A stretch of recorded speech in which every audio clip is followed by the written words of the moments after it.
నేను తిరుగుతున్నాను. జై బాబా. నెక్స్ట్ డాక్టర్ రమణ కుమార్ గారు, dean and professor and dean. ఆయన పవర్ పాయింట్ ప్రెజెంటేషన్ చెప్తున్నారు.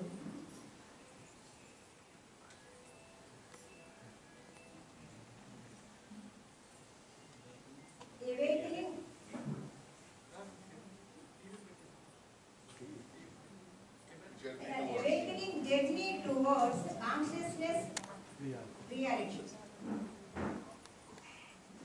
మన ముందు చాలా మనకు అర్థమయ్యే రీతిలో ఆయన తెలియజేస్తారు. మనందరం కూడా విని తెలుసుకుని నేర్చుకుందాం.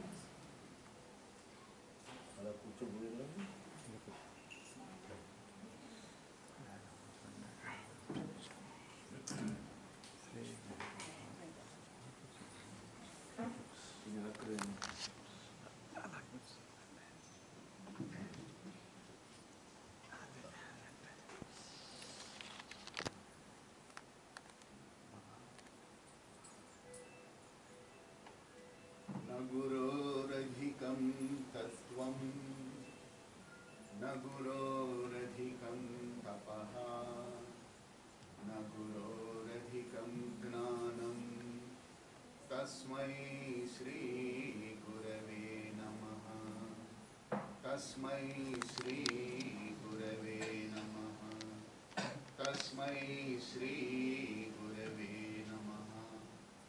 अवतार मेहर बाबा की जय।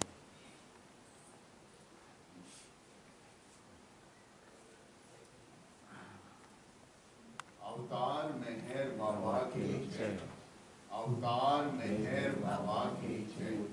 अवतार मेहर बाबा की जय। मातृश्री मेहर गायत्री देवी समेत सद्गुरु श्री मेहर चैतन्य जी महाराज की जय। मातृश्री मेहर गायत्री देवी समेत सद्गुरु श्री मेहर चैतन्य जी महाराज की जय। मातृश्री मेहर गायत्री देवी समेत सद्गुरु श्री मेहर चैतन्य जी महाराज की जय।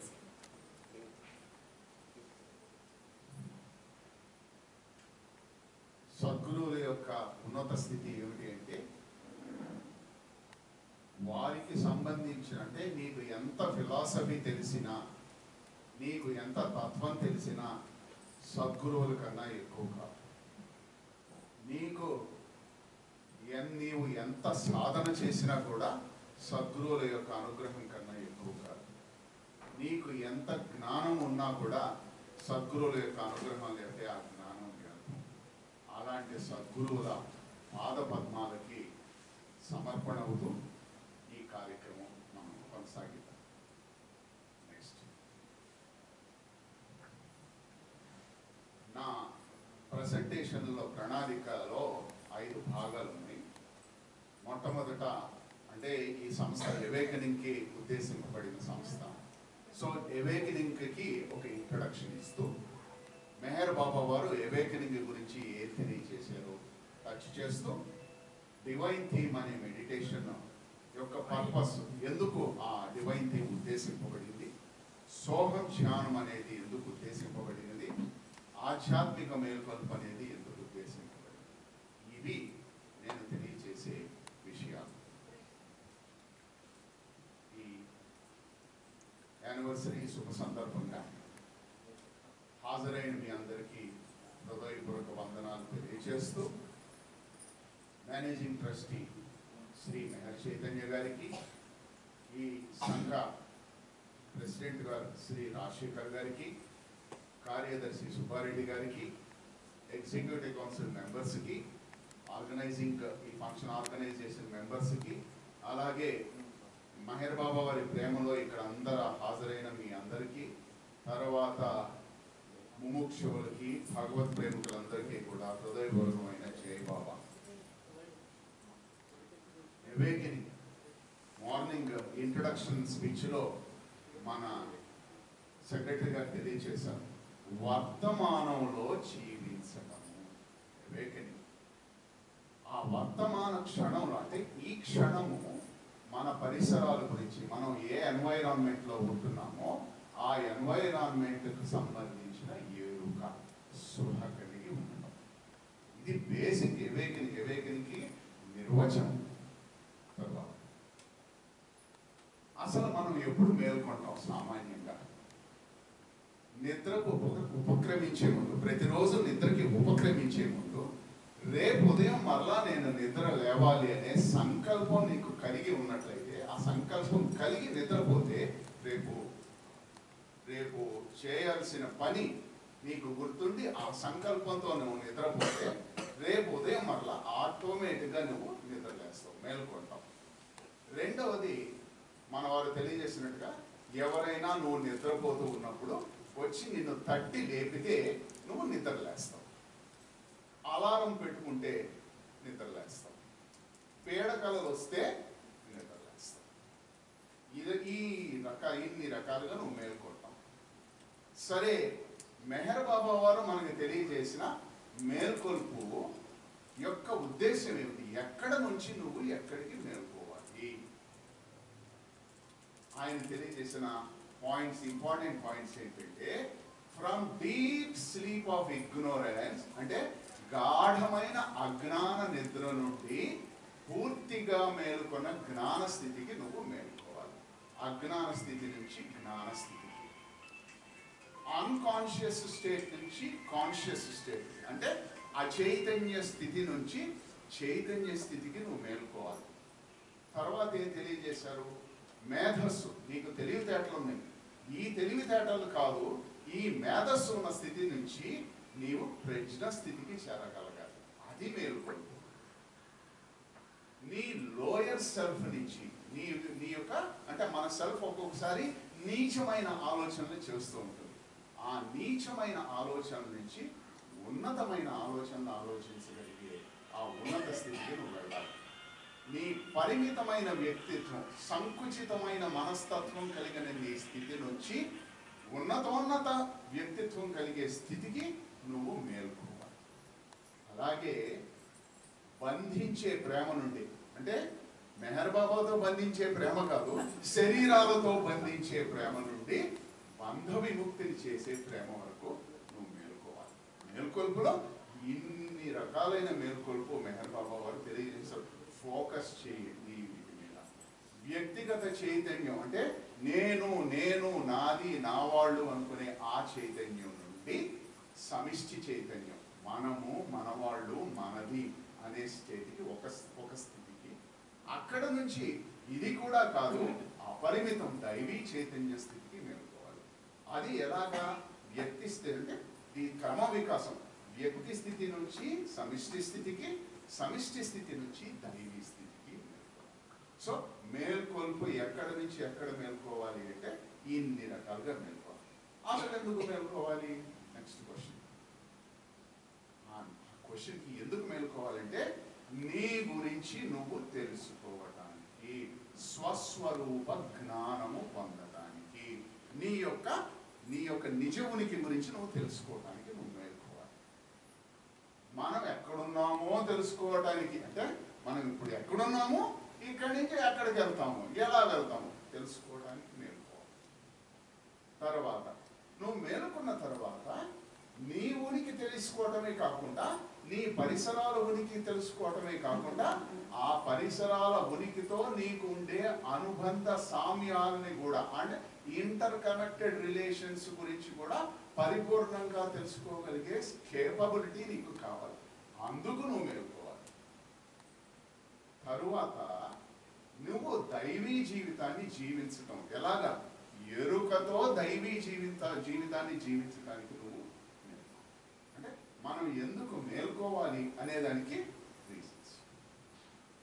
ఈ దేని మీద మనకి ఎరుక ఉండాలి అంటే అవేర్నెస్ కావాలన్నారు. దేని మీద మనకి అవేర్నెస్ కావాలి? మాస్టర్ తెలియజేస్తున్నారు, నేనెవరు అని నువ్వు తెలుసుకోవాలి. భగవంతుడు ఎవరు నువ్వు తెలుసుకోవాలి. ఈ జీవిత పర్పస్ ఏంటి? నీకు జీవితం ఇవ్వబడింది భగవంతుడి చేత. ఈ జీవితం యొక్క పర్పస్ ఏంటి నీకు తెలుసుకోవాలి. జీవిత లక్ష్యం ఏంటో తెలుసుకోవాలి. జీవిత గమ్యం ఏంటో తెలుసుకోవాలి. నీకు భగవంతుడికి ఈ సృష్టికి ఉన్న సంబంధం ఏంటో తెలుసుకోవాలి. అంటే ఇట్స్ ఎ రిలేషన్షిప్ బిట్వీన్ జీవ ఈశ్వర జగత్. జీవేశ్వర జగత్తుల సంబంధాన్ని గురించి నీకు పరిపూర్ణమైన ఎరుక ఉండాలి, అవేర్నెస్ ఉండాలి. ఈ అవేర్నెస్ ఉంటే ఏమవుతుంది నాకు తెలియచేస్తున్నారు. సర్వం కల్విదం బ్రహ్మ. మనందరికీ ఉండే ఒకే ఒక పాయింట్, ఇవన్నీ తెలుసుకుంటే నాకేంటి అని వస్తుంది ప్రశ్న. నీకేంటి అంటే నీకు ఇవ్వబడిన అత్యద్భుతమైన ఎరుక యొక్క ఫలితం ఏమిటి అంటే ఏకం సత్. సర్వంలో కూడా భగవంతుడిని చూస్తావు, సర్వంలో చూస్తావు, సర్వత్రా చూస్తావు, సర్వకాలాల్లో కూడా చూస్తావు. In everything, everywhere, all the time. ఒక క్షణం భగవంతుడిని తలుచుకోవటం, ఇంకొక క్షణం తలుచుకోకుండా ఉండటం అనే స్థితి ఉండదు. ప్రతి క్షణము కూడా భగవంతుడి యొక్క అవేర్నెస్ లో నువ్వు ఉండగలిగే సమర్థవంతుడిని నువ్వు అవుతావు. ఎప్పుడు నువ్వు మేల్కొన్నప్పుడు. ఎప్పుడు మేల్కోండి అంటే మేల్కోవడం ఎందుకో నీకు తెలిసిన అవగాహన. You should have a clear cut understanding why I should have it. Next Meher Baba ఏం చెప్పారు? చెప్పారంటే నేను అవతార పురుషుణ్ణి, అన్ని అర్థాల్లో నేను అవతార పురుషుణ్ణి. I am avatar in every meaning that you have. నీ మనసు ఊహించగలిగే ఆలోచనలో ఏ ఆలోచనలో ఆలోచించినా కూడా నేను అవతార పురుషుణ్ణి. ఆయన అక్కడ తాకలేదు. In some meaning you are also avatar. నువ్వు కూడా అవతార పురుషుడివే. I am conscious. నేను ఎరుక కలిగి ఉన్నాను. ఏమిటి? I and you are not we but one. నువ్వు నేను కలిసి మనము కాదు, ఒక్కటే అని మెహర్ బాబా తెలియజేస్తే ఏమంటారు? I have come not to teach but to awake. నేను నీకు బోధించడానికి రాలేదు, మేల్కొల్పటానికి వచ్చాను. ఏమి మేల్కొల్పటానికి? నేను ఎలాగ భగవంతుడనే ఎరుక నాకు ఉన్నదో నువ్వు కూడా భగవంతుడివే అన్న ఎరుక నీకు కావాలి. నీకు ఆ ఎరుక ఇవ్వటానికే నా రాక కారణము. నిన్ను అందులో మేల్కొల్పటానికి నేను వచ్చాను. నేను నీలో ఉన్నానన్న ఎరుక, ఆ అవేర్నెస్ నాకున్నది. బట్ నువ్వు నాలో ఉన్నావన్న ఎరుక నీకు లేదు. ఆ ఎరుక నేను నీకు ఇవ్వటానికి నేను నీ దగ్గరికి వచ్చాను. ఇది మెహర్ బాబా తెలియజేస్తుంది. నెక్స్ట్ మరి తెలియజేస్తాం సరే, మనకి ఎప్పుడు కూడా యాక్షన్ ఉండాలి. చెప్పడం కాదు, చెప్పింది చేసి చూపించాలి. మెహర్ బాబా ఏం చేసి చూపించారు? మనందరి హృదయాల్లో కూడా ప్రేమ బీజాలు వేశారు. ఇందాక మన ప్రసన్న కుమార్ గారు తెలియజేశారు. నేను నిన్ను లేపేశాను, లేవటం నీ వంతు, నిన్ను లేవటం ఆయన వంతు అని చెప్పారు. సో ఆ ప్రేమ బీజాలు వేసే లేపే పని, నిన్ను ప్రేమగా లేపే పని మెహర్ బాబా చేశారు. I have sown the seeds of love in your hearts. మీ హృదయ క్షేత్రాల్లో నేను ప్రేమ బీజాలు వేసాను. ఈ ప్రేమ బీజాలు మీ హృదయ క్షేత్రాల్లో మీరు కాపాడుకోవాలి. మీ హృదయ క్షేత్రాల్ని దున్నాలి. హృదయ క్షేత్రాల్లో ఎరువులు వేయాలి, నీళ్లు పొయ్యాలి. ఆ బీజాలు మొలకెత్తేటట్లు చేయాలి. మొలకెత్తి అవి పెరగాలి. పెరిగి పూలనివ్వాలి. పూలనిచ్చి పళ్ళు రావాలి. నాకు సాధ్యమేనా? మనకి సాధ్యమేనా? వ్యక్తిగతంగా అంటే నీకు సాధ్యం కాదు కనుక ఈ కార్యక్రమాన్ని నీ హృదయ క్షేత్రాల్లో నిర్వహించడానికి సద్గురువులని మన దగ్గరికి, ఈ ప్రేమ బీజాలని మొలకెత్తడానికి హృదయ క్షేత్రాల్లో ఈ ప్రేమ బీజాలు పెరిగి ఫలించి మనకి ఫలాన్ని ఇవ్వటానికి సద్గురువులకి ఆ కార్యక్రమాన్ని నేర్చుకోవాలి. సద్గురువులకి ఎందుకు అప్పచెప్పారు అంటే ఆయన అనంత ప్రజ్ఞాస్వరూపుడు కనుక, ఆయనకున్నది ఇన్ఫైనైట్ ఇంటెలిజెన్స్ కనుక, ఆ ఇన్ఫైనైట్ ఇంటెలిజెన్స్ ఆ సద్గురువుకి ఉన్నది కనుక ఆయన ప్రతి క్షేత్రం గురించి, ప్రతి హృదయ క్షేత్రం గురించి, ప్రతి మనస్సు గురించి ఆయనకి సర్వజ్ఞత్వంలో ప్రతిదీ తెలుసు. ఏ రకంగా సహాయం చేయాలి, ఎప్పుడు సహాయం చేయాలి, ఎలా సహాయం చేయాలి, మనందరినీ ఎలా పైకి తీసుకురావాలన్న ఆ యొక్క క్లారిటీ ఆయనకు ఉన్నది కనుక ఆ కార్యక్రమం ఆయన తప్పించుకోవాలి. సద్గురువులు మనకి మేలుకోబడాలి అనే సంకల్పాన్ని కలగజేస్తారు. సద్గురువులు మనకి హృదయంలో మేల్కోవాలి అనే సంకల్పాన్ని కలగజేస్తారు. విల్ టు గెట్ అవేకెండ్ అంటారు. ఆ విల్ టు గెట్ ఎలాగా నీకు ఆ సంకల్పం ఇవ్వబడుతుందంటే మాస్టర్ తెలియజేశారు, ధ్యానము ద్వారా, ధ్యానము అనే ఆలంబన ద్వారా. మార్నింగ్ సెక్రటరీ గారు కూడా తెలియజేశారు, ధ్యానము అనే ఆలంబన ద్వారా నామస్మరణ నువ్వు రెగ్యులర్గా చేస్తూ ఉంటే నీ చైతన్యంలో కలిగే పరివర్తన ద్వారా, అలాగే నువ్వు నిశ్శబ్దంగా ఉన్నప్పుడు అంతఃస్ఫురణ నీకు ఇవ్వటం ద్వారా సద్గురువులు నీకు మేల్కోవాలనే సంకల్పాన్ని నీ హృదయంలో ఆయన వ్యక్తీకరిస్తారు. అంతా ఎందుకని మనం టచ్ చేసుకుంటున్నామంటే, ఇప్పటి వరకు దౌలత్ సింగ్ గారి ద్వారా కానీ, లేకపోతే మన ప్రసన్న కుమార్ గారు తెలియజేసిన బాబా వారి కార్యకర్తలకి వారికి డైరెక్ట్ పర్యవేక్షణ of Meher Baba is there. మనకి మనకి సద్గురువుల యొక్క మార్గదర్శకత్వం ఉన్నది. ఈ మార్గదర్శకత్వంలో మనం పయనించవలసిన అవసరము ఉన్నది కనుక దీని గురించి మనందరం కూడా సుస్పష్టంగా తెలుసుకోవాల్సిన అవసరం ఉన్నది. అందుకోసం ఇంత వివరంగా అవేకనింగ్ సొసైటీ దీని గురించి కృషి చేస్తూ ఉంటే ఆ కృషి ఏ రకంగా జరుగుతుంది సద్గురువుల ద్వారానే తెలియజేస్తానికి ఈ ప్రెసెంటేషన్. నెక్స్ట్. సో ఇందులో 3 తెలియజేశారు. 1 ధ్యానము, 2 నామస్మరణ, 3 మౌనం. మరి ఫస్ట్ పార్ట్ ధ్యానం. ధ్యానము అంటే ఏంటంటే మెహర్ బాబా వారు తెలియజేసింది systematic thinking process of divine truths. అంటే ఆధ్యాత్మిక సత్యాల గురించి క్రమబద్ధమైన ఆలోచన కలిగి ఉండటము ధ్యానం. ఈ ధ్యానము నీవు చేయాలి అని అనుకుంటున్నప్పుడు ధ్యాన వస్తువుని నీవు సెలెక్ట్ చేసుకోవాలి. ఈ ధ్యాన వస్తువు ఎలాగ ఉండాలి అని మెహర్ బాబా తెలియజేశారు అంటే ఆధ్యాత్మిక ప్రాధాన్యత కలిగి ఉండాలి. ఈ ధ్యాన వస్తువుని జాగరూకతతో నీవు ఎన్నుకోవాలి. మాస్టర్స్ మెహర్ బాబా వారు ఈ ధ్యాన వస్తువు మానవాళికి ఇచ్చారు. దాని పేరు దైవీ ప్రణాళిక. ఈ దైవీ ప్రణాళిక ఏమిటి అంటే మన ఆత్మ గురించి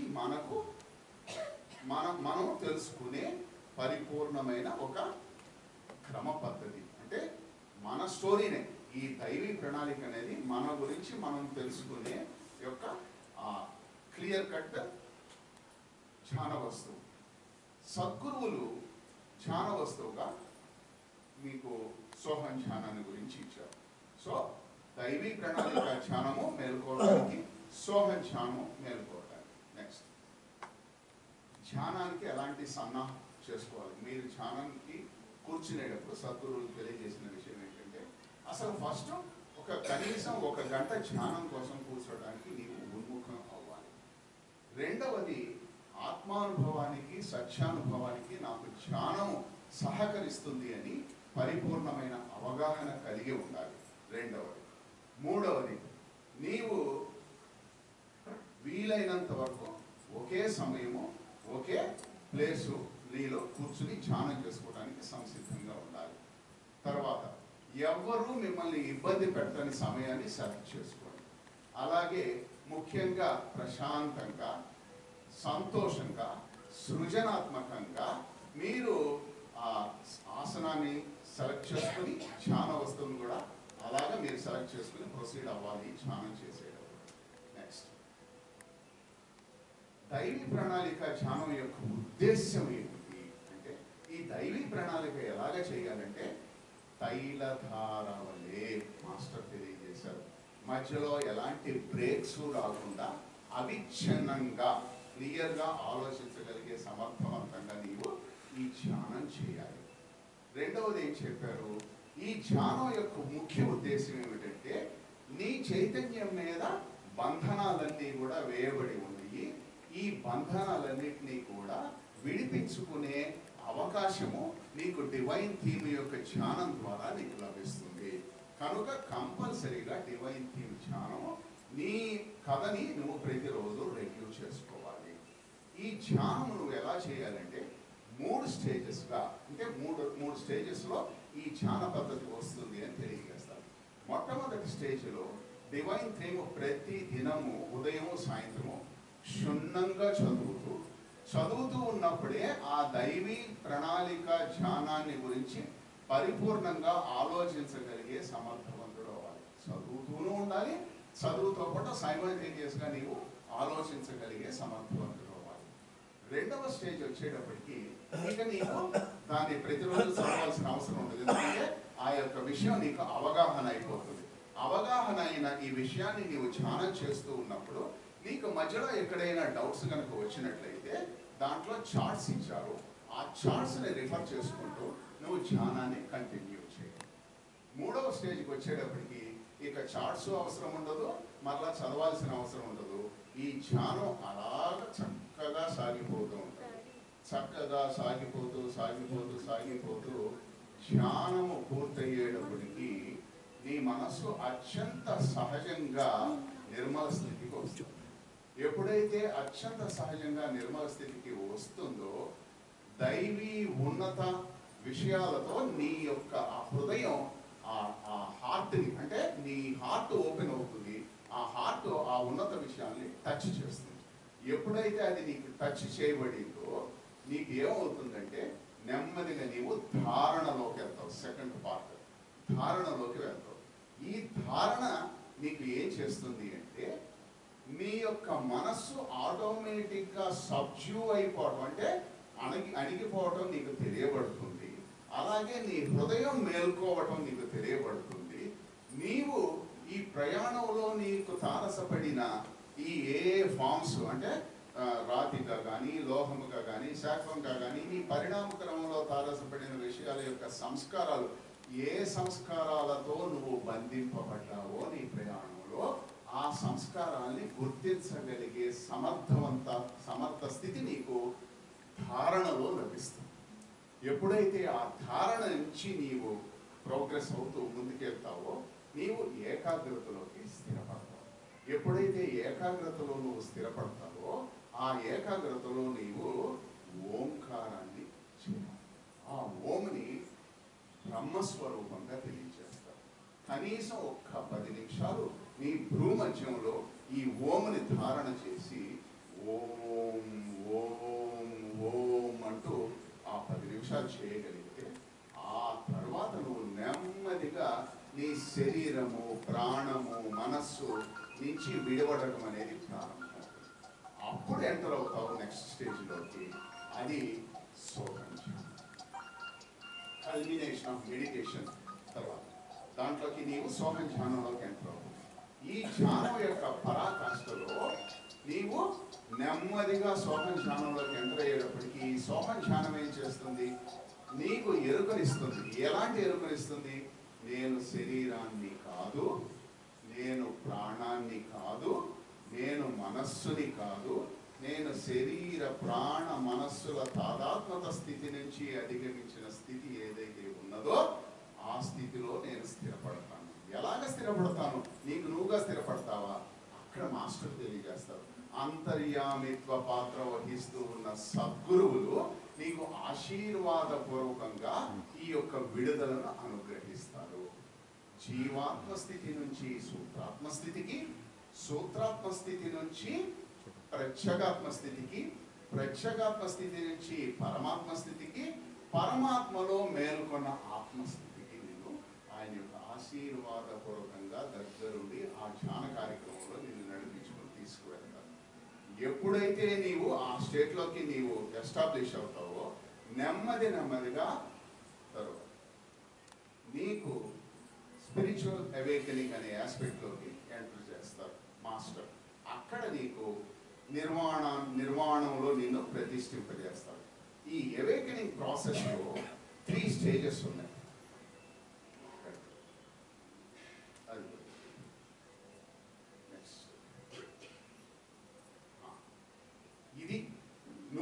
నిజంగా ధ్యానం చేస్తుంటే ధ్యానివైన నీ జీవితం ఎలా ఉంటుంది, ధ్యానయుతమైన జీవితం ఎలా ఉంటుంది, నీ జీవితంలో ధ్యానం సక్సెస్ అయిందని నువ్వు ఎలాగ తెలుసుకోగలుగుతావు?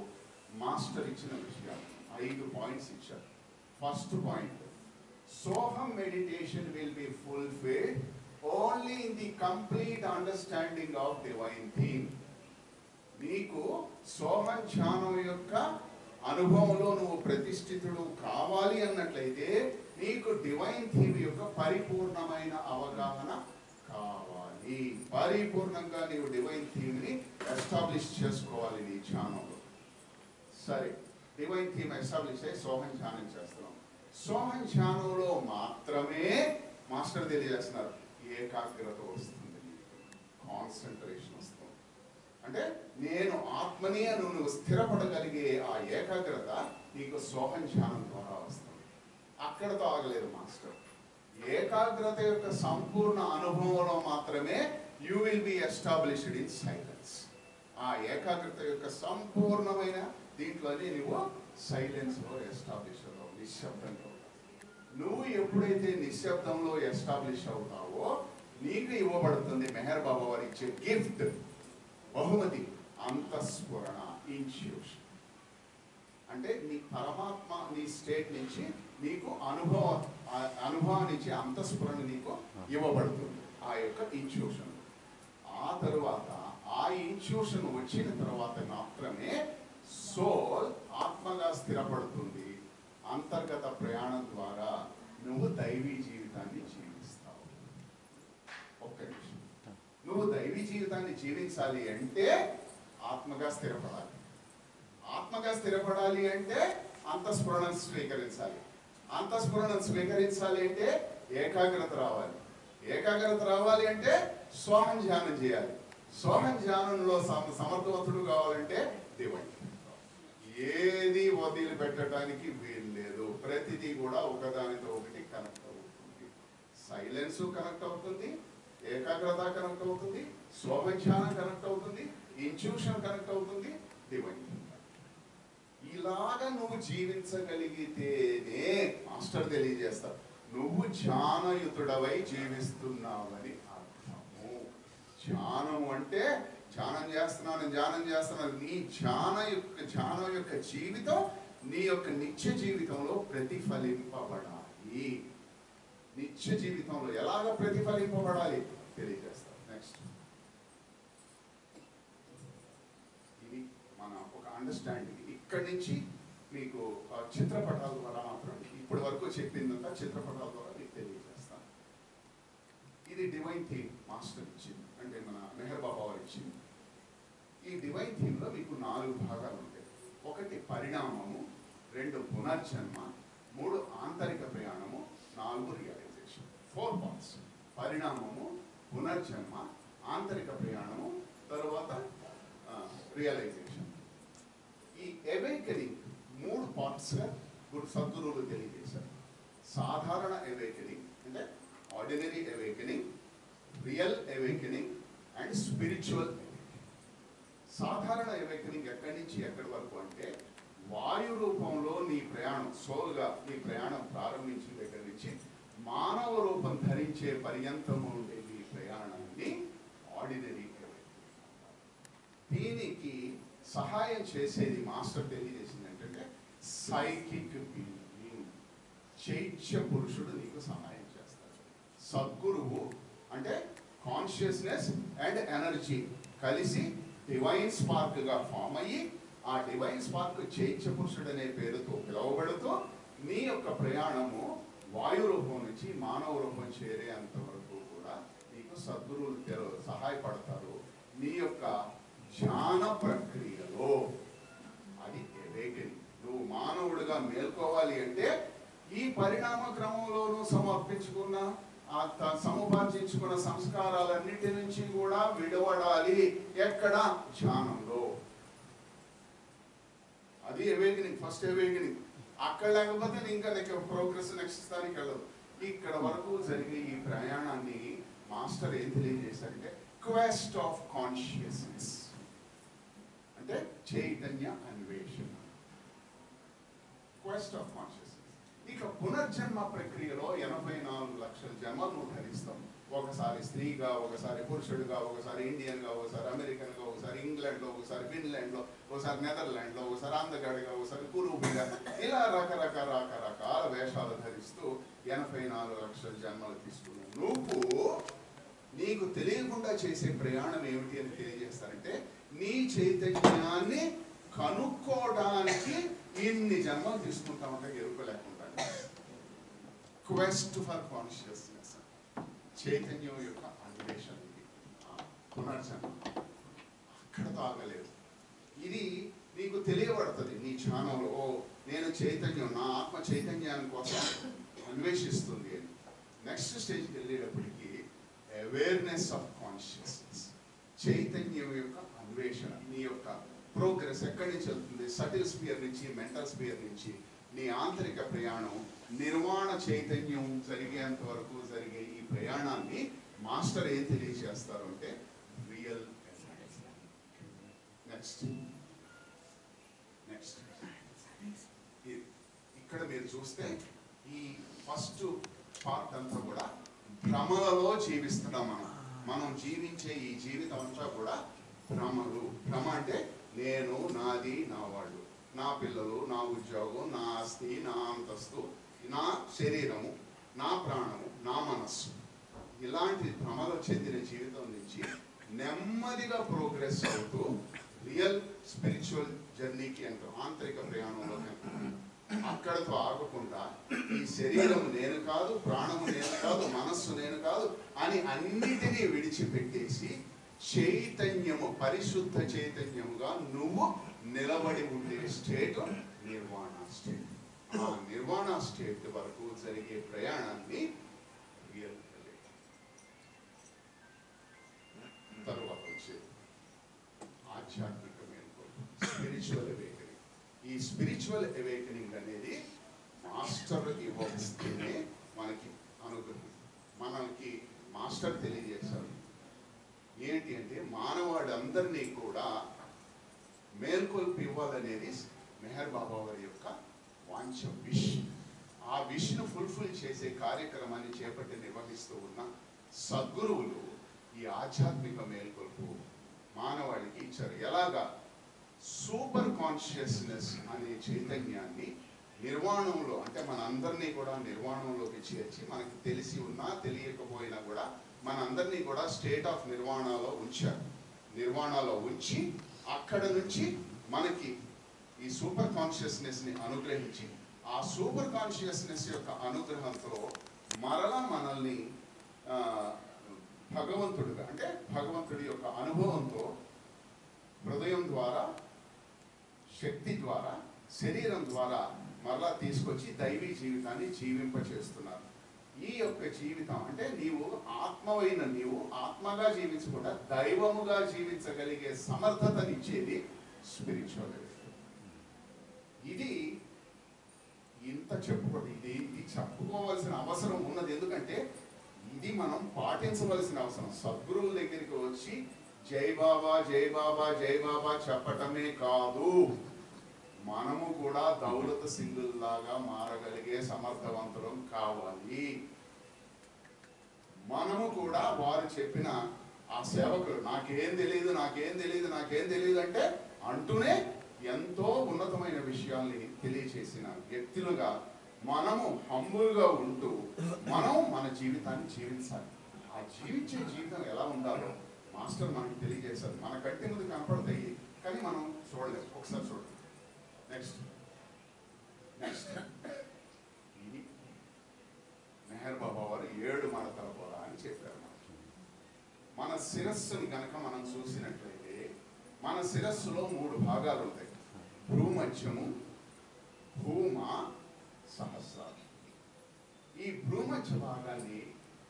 భ్రూమధ్య భాగం ద్వారానే మనం అన్ని విషయాల్ని గ్రహిస్తూ ఉంటాం, చూస్తూ ఉంటాం. ఈ భ్రూమధ్యంలో ఉండే ఈ భాగాన్ని ఏమంటారు అంటే పాయింట్ ఆఫ్ పర్సెప్షన్, గ్రహింపు శక్తి కలిగే ఒక పాయింట్. ఇక్కడ ఉండే పాయింట్ ఏమంటామంటే పాయింట్ ఆఫ్ కన్సాలిడేషన్. నీవు సేకరించుకున్న సమాచారాన్ని అంతా కూడా కన్సాలిడేట్ చేసుకోగలిగే సమర్థవంతమైన స్థితి కలిగిన ప్లేస్ భూమ. ఈ పాయింట్ ఏమంటాము అంటే పాయింట్ ఆఫ్ రియాలిటీ, సత్యత్వానికి సంబంధించిన పాయింట్. ఈ 3 పాయింట్స్, ఈ పాయింట్, ఈ పాయింట్, ఈ పాయింట్ మధ్యలో ఉండే ఆ ప్లేస్ ఎవరిదో తెలుసా? అవతారుడు ఉండే గర్భగుడి. అవతారుడు ఇక్కడ ఉంటాడు, ఈ మూడింటి మధ్యలో ఉంటాడు. అవతారుడి యొక్క స్థానం ఆయన గర్భగుడి.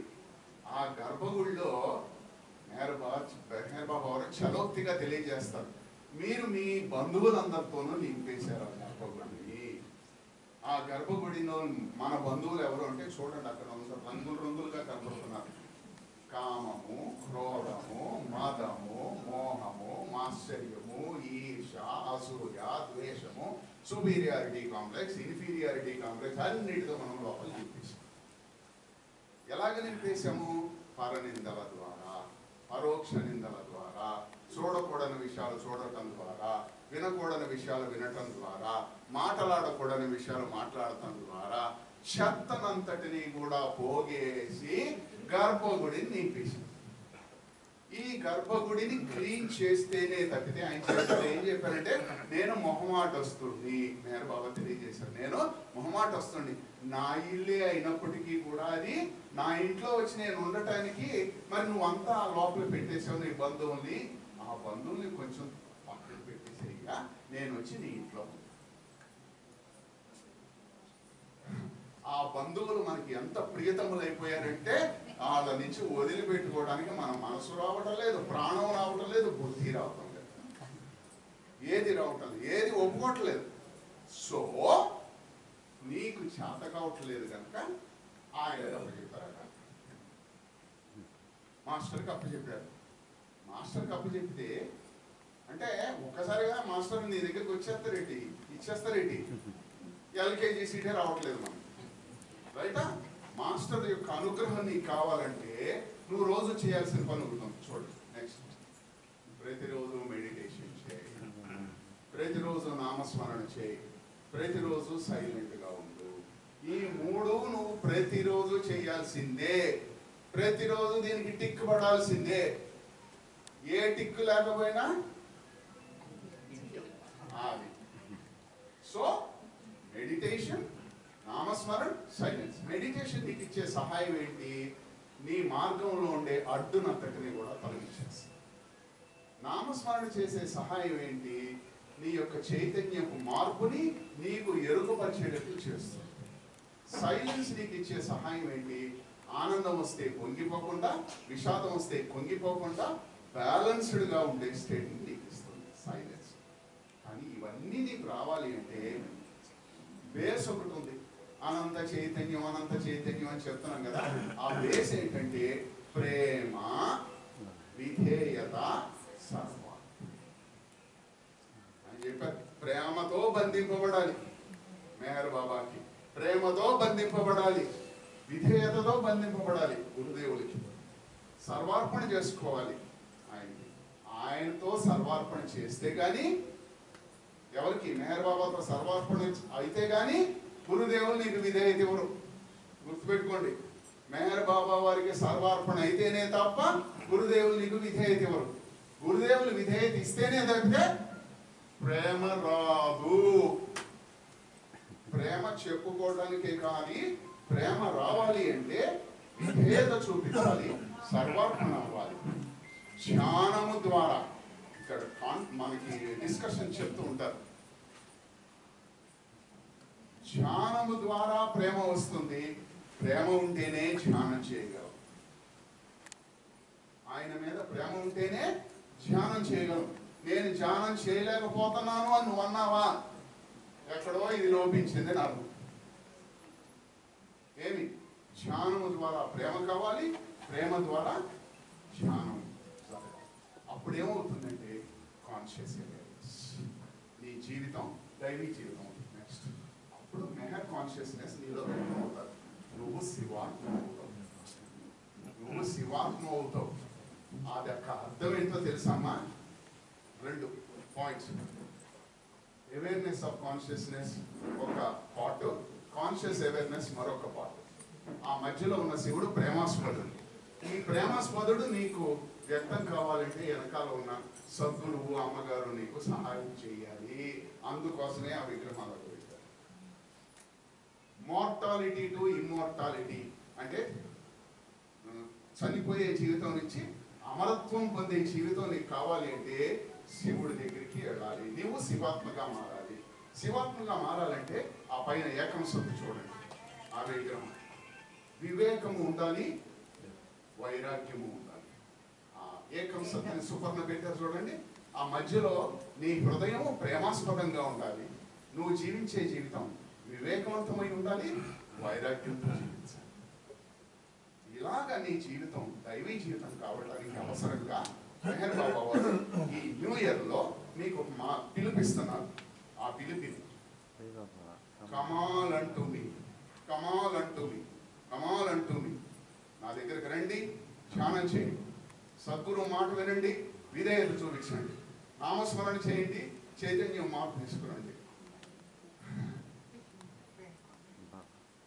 సంతోషంగా జీవించండి. మెహర్బా అది చెప్తున్నాను. మెహర్ బాబాని ఒక్కరిగా ప్రేమించండి, మరింతగా ప్రేమించండి, మరింతగా ప్రేమించండి, మరింతగా ప్రేమించండి.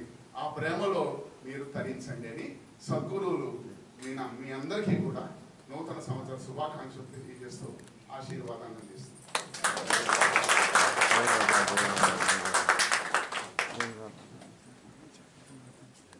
Thank you for your elaborating speech and awakening through meditation, namasmarana and silence. Now, Meher Baba వారికి మనసు